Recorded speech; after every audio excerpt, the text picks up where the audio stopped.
Talk about this growing rift within the Democratic Party, at least on paper, in the editorial pages and elsewhere. Let's bring in Andrea Tanteros, co-host of The Five, and David Mercer, former Democratic National Committee Deputy National Finance Director.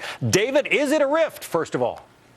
I don't believe it is, and you can see from the recent election in Virginia, where Democrats now have the governor-elect Terry McAuliffe. You had a united front of Democrats. You had the Obamas, you had the Clintons, and many Democrats going in there to make sure that we won that. And with 22 governor's seats up next year that Republicans have to defend, I think we're going to see more Terry McAuliffes on the Democratic side coming into office and whittling down the majority that they now hold among Republicans in governors' mansions. You also had the Republican closing that gap pretty substantially in the last few days, and some folks say that that if that election had been held a couple of weeks later, it might have been different. Anyway, Andrea, what do you think about it? The Republican Party is often described as being beset by this schism between Tea Party members and other more long-time, more traditional maybe Republicans.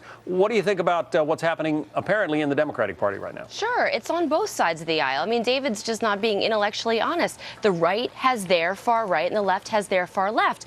Now, Democrats have done a pretty good job of keeping their intra-party fighting out of the headlines until recently. And I think, John, if you look at the latest polling this week, Democrats are really frustrated, particularly young people, with the president.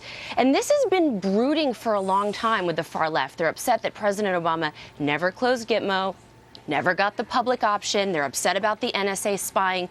But the key element of President Obama's base, young people, are starting to break. So you're starting to see this rift between Democrats, and it's also being fueled, I think, by the Clinton people who are telling the far left elements, behave, get in line, and don't cause us any problems because we already have enough headaches with Obamacare and trying to hold on to the Senate. Don't create more. And that's what you saw with that smackdown editorial in the Wall Street Journal. David, this third way group is arguing for a more centrist position among Democrats in Washington.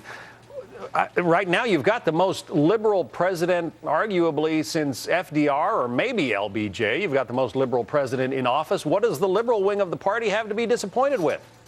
And I don't think that they are disappointed.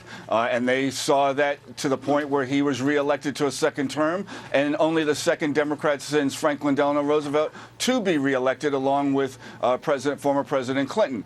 And with regard to Andrea's point about whether we have disagreements in the party, absolutely have disagreements. The point I'd like to make, though, to both of you is that our disagreements don't get in the way of winning elections, as it has gotten in the way of Republicans of note, most recently with the Virginia governor's race, and will in the future. And secondly, when it comes to governance, we see this Congress being the least productive since World War II, and that's because of the divisions in the Republican caucus and the divisions in the Senate with now Minority Leader McConnell and Jim DeMint now at the Heritage Foundation, where they're undercutting each other, to the point that they're threatening each other's electoral benefits come next year in the midterm elections. Andrea, I'll let you take that on with some final thoughts. You know, the real problem is when you have Democrats fighting so many issues right now, they have a sinking popularity among their leader, President Obama. They're defending a lot of Senate seats this coming election.